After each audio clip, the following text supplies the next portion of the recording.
आप लोग सब कुछ मेरी बात इंग्लिश में नहीं समझ पाए होंगे। और ईसा मसीह का जन्म है। ईसा मसीह जो है वो कितनी बड़ी चीज़ है वो मैं आज समझा रही थी। हम लोग गणेश जी की प्रार्थना करते हैं, स्तुति करते हैं, क्योंकि सबने बताया कि स्तुति करो। पर ये है क्या? गणेश जी क्या चीज़ है? हम कहते हैं कि वो ओंकार है। ओंकार क्या है? सारे संसार का जो कार्य है वो इस ओंकार की शक्ति से होता है, जिसे हम लोग चैतन्य कहते हैं, जिसे ब्रह्म चैतन्य कहते हैं। ब्रह्म चैतन्य का जो साकार स्वरूप है वो ओंकार है, और उसका जो मूर्त स्वरूप है या विग्रह उसका जो है वो श्री गणेश, और उसका जो अवतरण है वो है ईसा मसीह। इस चीज को अगर आप समझ लें तो जब हम लोग गणेश की स्तुति करते हैं तो बस पागल जैसे गाना शुरू करते हैं। एक एक शब्द में हम क्या कह रहे हैं उनके लिए,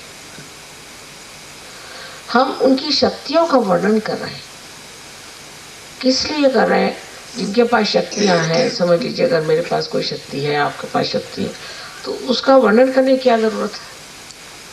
क्योंकि वो शक्तियां हमारे अंदर आ जाए, उन शक्तियों से हम भी शक्तिशाली हो जाएं, इसलिए हम गणेश जी की स्तुति करते हैं। पर सबसे बड़ी तो उनकी शक्ति पवित्रता की। जो चीज पवित्र होती है वो सबसे ज्यादा शक्तिशाली होती है, उसको कोई नहीं छू सकता। जैसे साबुन है, साबुन आप कितना भी धोइए, किसी से भी धोइए, वो गंदा नहीं होता। एक बार साबुन भी गंदा हो सकता है, पर ये ओंकार पवित्र, शुद्ध और अनंत की वस्तु है, या अनंत का कार्य करने वाली शक्ति है। इस शक्ति की जब आप उपासना करते हैं तब याद रखना चाहिए कि हम इस शक्ति को अपने अंदर लेना चाहते हैं, जिससे हमारे अंदर पूरी शुद्धता हो जाए, हमारे चक्र सारे शुद्ध हो जाए, हमारे जीवन शुद्ध हो जाए, हमारे समाज, राजकारण, हमारा देश और सारे जगत की शुद्धता हो जाए। और उस शुद्धता में ही आनंद है। जब कोई शुद्ध चीज़ हो जाती, जैसे आप नहा धो करके और साफ कपड़े पहन लें तो बड़ा अच्छा लगता है। पर जब पूरा ही आपका जीवन इस ओंकार से स्वच्छ हो जाता है, तब इसे हम आत्मानंद कहते हैं, वो मिलता है। और आत्मा में भी जो शक्ति है वो भी ओंकार ही की शक्ति है। लेकिन ओंकार हमको समझते नहीं है क्या चीज है। ये कह दिया कि वो है और अर्धमात्रा है, ये कहने से हम समझ नहीं पाते कि ये चीज क्या है। और ये चार शक्तियां चतवारी श्री गणेश की है, उन्हीं का प्रादुर्भाव आप पाते हैं ईसा मसीह के जीवन में। लेकिन वो 4 साल तक ही जीवित रहे, और पता नहीं कैसे कि उनके बारे में हिंदुस्तान में बहुत कम जानकारी रही, पर पाश्चिमात्य देशों में उनको लोग मानने लगे।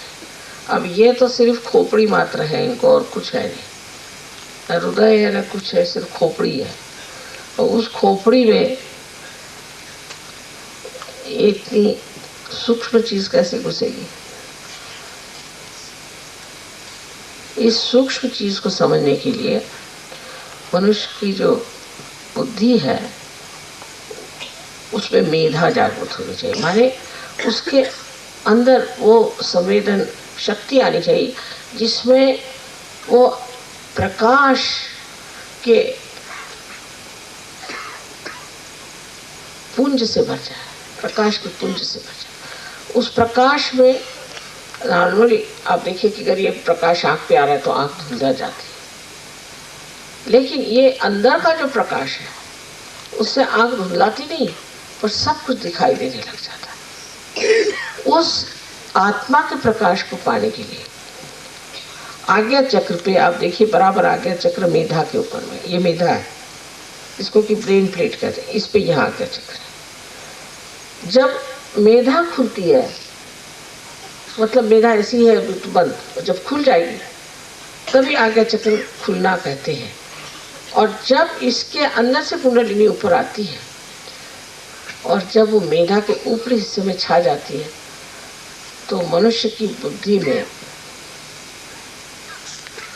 एक विलक्षण, जो कि मनुष्यता से परे, मनुष्य की बुद्धि से परे एक विलक्षण दैवी शक्ति प्लावित होती है।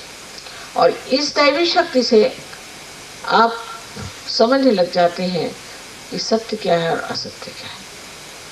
उसी की शक्ति से आपके हाथ पर भी आता है।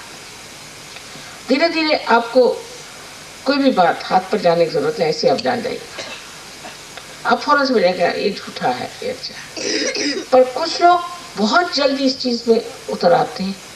मैं कहती हूँ उन पे ईसा मसीह का आशीर्वाद हो गया। और कुछ लोग अब भी बुद्धि के चक्कर में रहते हैं, जैसे यह है कि बेकार के धर्म अधर्म में फंसना, जाति पाति में फंसना, और हमको तो भाई हिंदुस्तानी ठीक है या अंग्रेजी ठीक है, इस तरह के विचार, संकुचितता और दूसरी अनुदारिता और कंजूसियाँ और दुनिया भर की जो चीज़ें हैं। अपने देश में तो पता नहीं, जैसे बहुत सारे पैरासाइट्स, मच्छर, खटमल सब मिलते हैं, वैसे कहीं नहीं मिलते। ऐसे यहाँ जो जो चीज़ें मिलती हैं वहाँ ऐसी कहीं नहीं मिलती। मनुष्य कहाँ तक कितना गड्ढे में जा सकता है वो इसी देश में देखने को मिलता है। कभी कभी आश्चर्य होता है कि जिस देश में इतने बड़े अवतरण हो गया, जिसकी संस्कृति इतनी भक्ति से भरी, परमात्मा को मानती है, वहाँ ये मैला कुचेलापन, इस तरह से रूढ़िगत बन के इस तरह से हम लोग अपने को सड़ा रहे हैं, सड़ते हैं। वो सहयोग में आने पर तो कम से कम छूटना चाहिए, पर अभी जाति पाति ये वो दुनिया भर की चीज अब भी हम लोगों को कीड़े मकोड़े बनाए जा रहे हैं।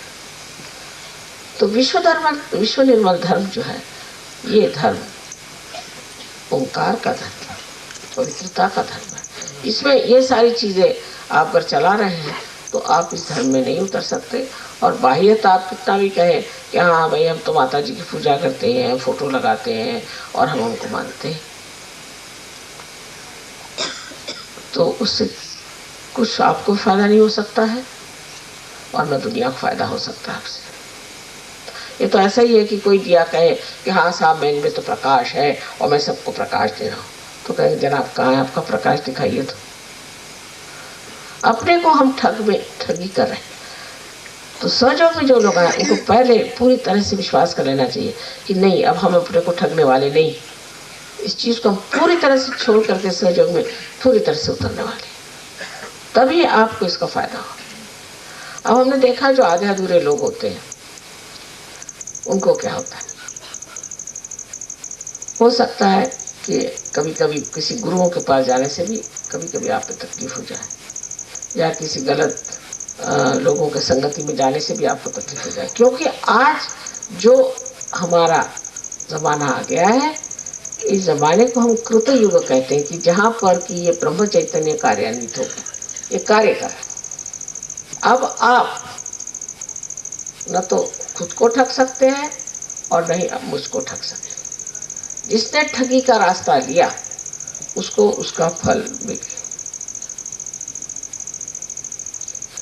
एक साहब आके कहने लगे कि माँ मैं ध्यान करता हूँ तो मेरा इतना मुंह बड़ा होते जा रहा है। मैंने कहा अच्छा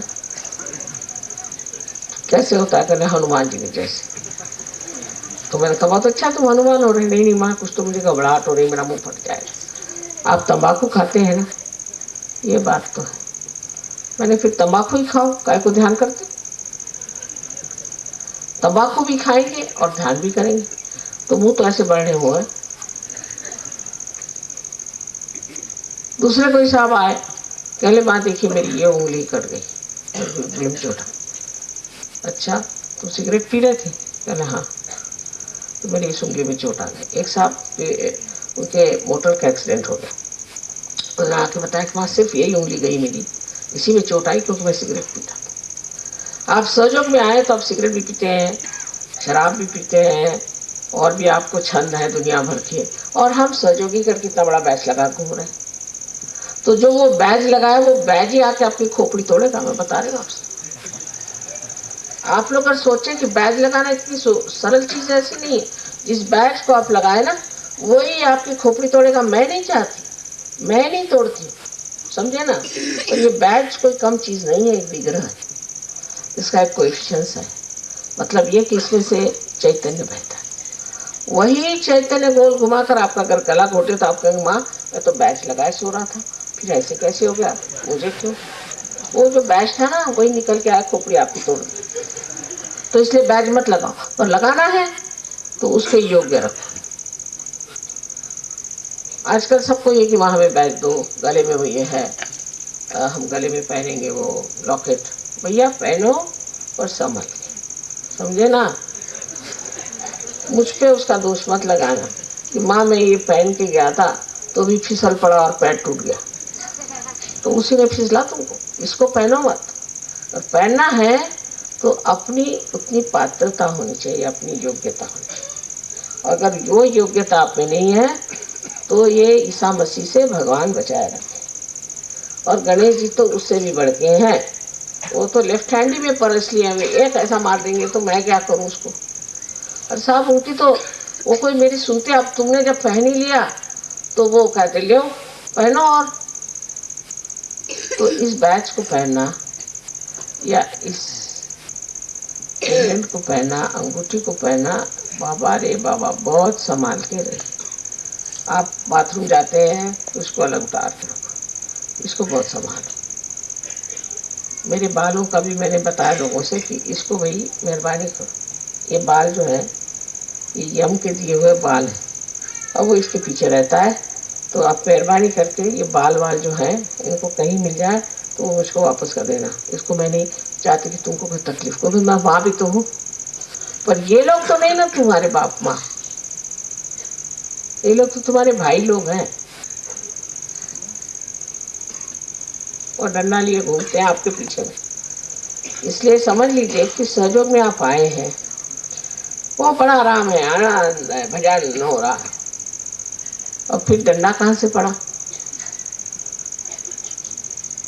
तो इसलिए सहयोग की विशेषता ये समझ लेना चाहिए कि ये परमात्मा का प्यार है। और परमात्मा जो है वो माँ नहीं, माँ तो प्रेममयी है, वो तो जानती कि भाई बच्चे ही हैं, कभी कुछ करते हैं कभी कुछ करते हैं, चलो कोई हर्ज नहीं। लेकिन परमात्मा देख रहे हैं कैसे चल रहे हो, और इतनी मेहनत करके हमने आपको सहयोग दिया आपकी माँ ने,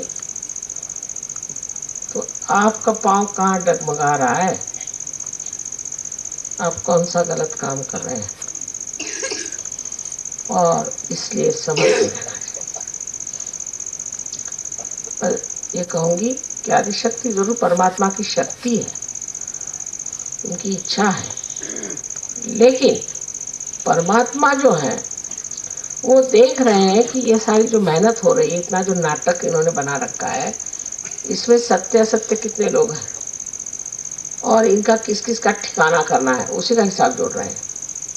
जो अच्छे हैं उनको भी कभी देखना चाहिए ना, वैसा नहीं। जो झूठे हैं उनको पकड़े बैठे और सबको डंडा मारेंगे।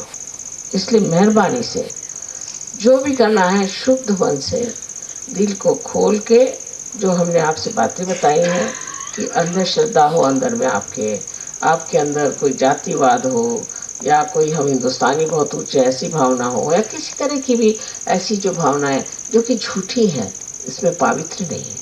ये सारी भावनाएं निकाल करके आप कृपया मेरा पेंडेंट पहने, क्योंकि उस पेंडेंट के साथ एक एक गण लग गया।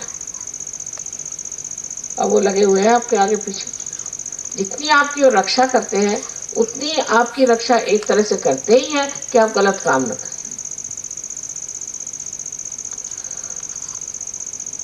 क्योंकि वो आपको अंदर बाहर सब जानते हैं। इसलिए आज के दिन ये भी एक आपके लिए चेतावनी से है, और ऐसे भी एक बड़ा आनंद भी है कि अगर इस संसार में ईसा मसीह ना आते और वो अपने को आज्ञा चक्र में बिठा करके और तारण का मार्ग न बनाते, रिजरेक्शन का मार्ग न बनाते, तो सहयोग साध्य नहीं होता। उनका आना अत्यावश्यक था।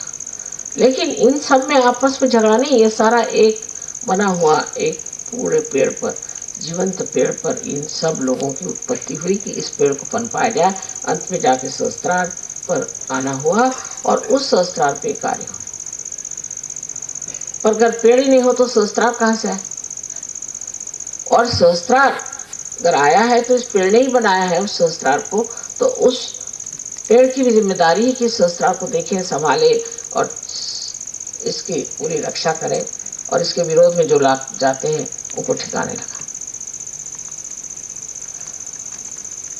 तो आज का दिन आप लोगों के लिए विशेष रूप से एक मानने का है कि अगर ईसा मसीह नहीं आते तो हम लोगों का रिजरेक्शन नहीं होता। क्योंकि कहते हैं श्री गणेश से कि जब हमारा मोक्ष का टाइम आएगा तब तुम हमारा रक्षण करना। ऐसा कहा कि हमारे मोक्ष के टाइम में तुम हमारा रक्षण करना। मोक्ष के टाइम में वो स्वयं साक्षात आज्ञा चक्र पे पधारते हैं और आपका रक्षण करते हैं। इसलिए आज का दिन हम सबके लिए बड़ा शुभ है, बहुत प्रसन्नता देने वाला है और इसी तरह से चेतावनी भी देता है, संभल के रहिए। और अगर आज्ञा चक्र पे आप बिछड़ गए तो पागल खाने में चले जाएंगे।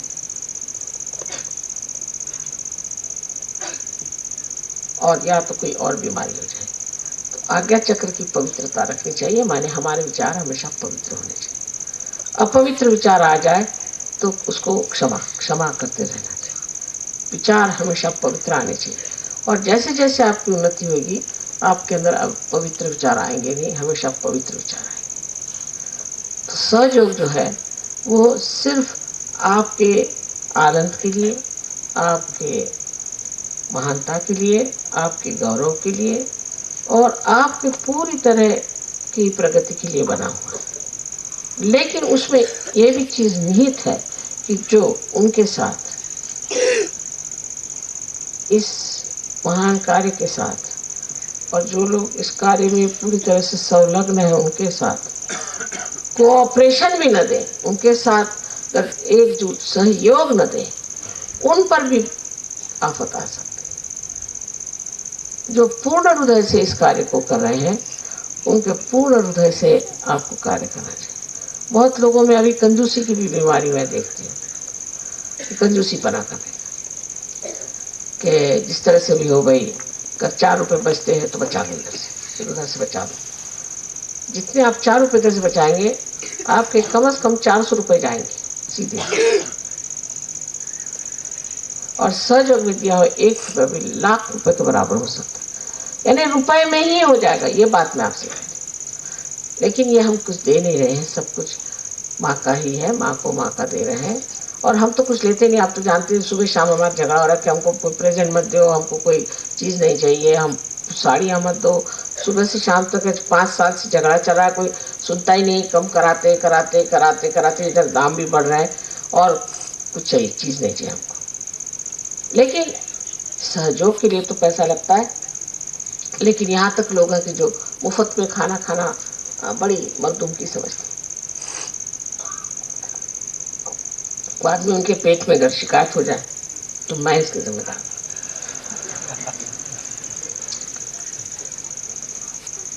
और ये जगह भिखारियों के लिए नहीं, रईसों के लिए।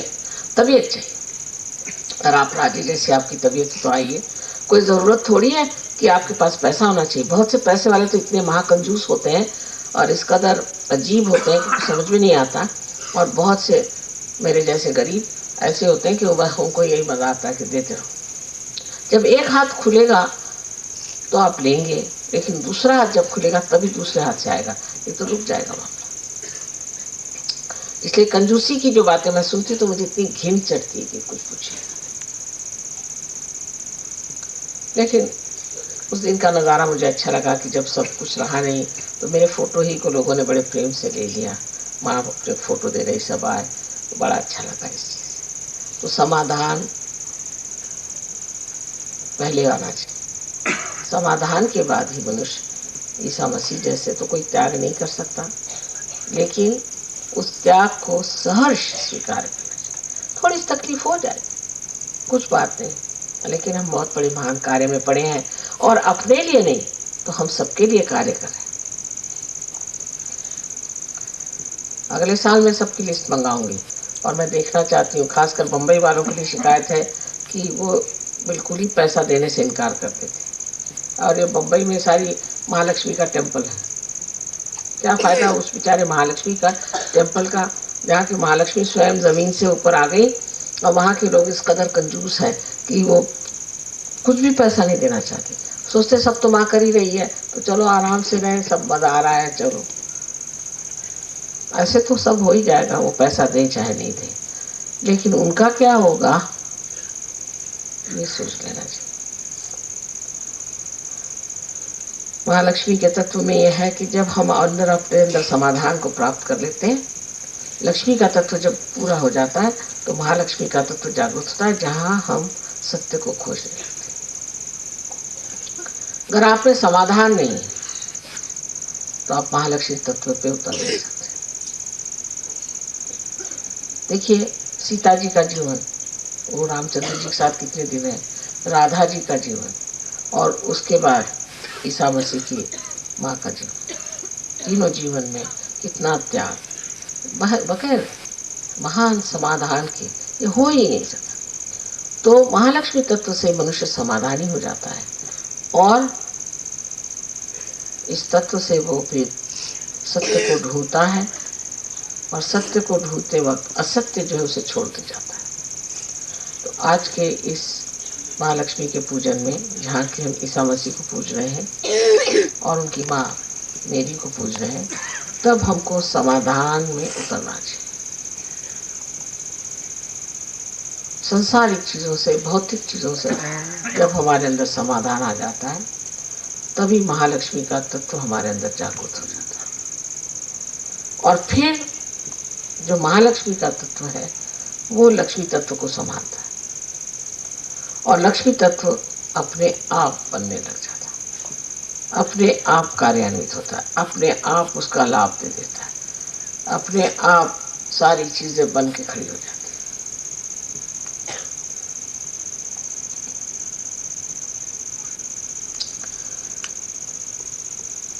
तो सिर्फ कहना यह है कि अपने दिल को बड़ा करें, तो दिल बड़ा करें और दिल के अंदर उस ओंकार को बसाएं, उस आत्मा तत्व को बताएं, उस ईसा मसीह को, उस गणेश को बसाएं, जिनके कारण हमारे सारे बिगड़े काम ठीक हो जाए और आपको अधिकार मेरे ऊपर आ जाए। उन लोगों के बगैर मैं आपको अधिकार नहीं दे सकती कोई सा। कुंडलिनी के जागरण में भी जब तक मूलाधार से परमिशन नहीं आती है, जब तक मूलाधार में बैठे गणेश जी हाँ नहीं करते हैं, मैं क्या कोई भी कुंडलिनी को नहीं जगा सकता। उनके अधिकार अपने, अगर कोई सोचता हो कि हम माँ के बहुत नज़दीक है तो वो ये समझ ले कि अगर वो नज़दीक है भी और अगर वास्तविक में नज़दीक है तो वो श्री गणेश की ही इजाज़त से हो रहा है, ईसा मसीह की इजाज़त से हो रहा है। उनकी इजाज़त के बगैर मैं किसी को नहीं मान सकती। ये एक बंधन है हमारे ऊपर में और इसलिए मैं बार बार कहती हूँ कि संभल के रहिए। इनके बंधन को मानना ही पड़ेगा और इनके जो कुछ भी आपके बारे में मत है, जो भी वो आपके बारे में सोचते हैं, उसकी ओर मुझे ज़रूर देखना पड़ता है। मैं कितना भी माफ़ कर दूँ, मैं माँ की दृष्टि से कुछ भी कह दूँ, लेकिन इनके आगे मैं हारी हुई हूँ। और ये जान लेना चाहिए कि ये लोग स्वयं आपकी मदद करने वाले हैं, आपको स्वच्छ करने वाले हैं, लिए सब कुछ करने वाले हैं, पर एक इनको उम्मीद है जो मुझे किसी चीज़ की उम्मीद है। मैं निर्वाच, मेरे अंदर कोई चीज़ मैं आपसे नहीं चाहती, आप जैसे भी हो ठीक है, लेकिन इनको ये उम्मीद है कि अगर आपने मेरे प्रति कोई सी गलत बात कही या की या सहयोग में किसी भी तरह का आपने ओछापन किया या किसी तरह से ठगी की कुछ किया, तो ये लोग आपके पीछे पड़ जाएंगे। इसीलिए मैं बार बार आपसे कह रही हूँ कि आज के दिन इस शुभ अवसर पे हमें जानना चाहिए कि हमारे साथ कितनी बड़ी शक्तियाँ खड़ी हुई, और क्यों ना हम उस शक्ति को पूरे स्वीकार करके शहंशाह जैसे, क्यों हम छोटे से बन के रहें। जब हमारे पास इतना बड़ा सिंहासन है तो हम सिंहासन में बैठे शान से, और उसी शान के साथ रहे जैसे कि एक को रहना चाहिए। अब आप सहयोगी हो गए, योगी जन हैं, बहुत बड़ी चीज़ है। कौन योगी हुए थे इतने, और इतने योगी इस गणपतिपुरे में आए हैं जहाँ पर कि महागणेश बैठे हुए, इनको महागणेश कहा जाता है। और इस महागणेश के परिवार में हम लोग यहाँ आए हुए, इनके इस प्रांगण में हम यहाँ पहुँचे, और इनके आशीर्वाद से हमारे अंदर भी इन्हीं की जैसी महान शक्तियाँ आ सकती हैं।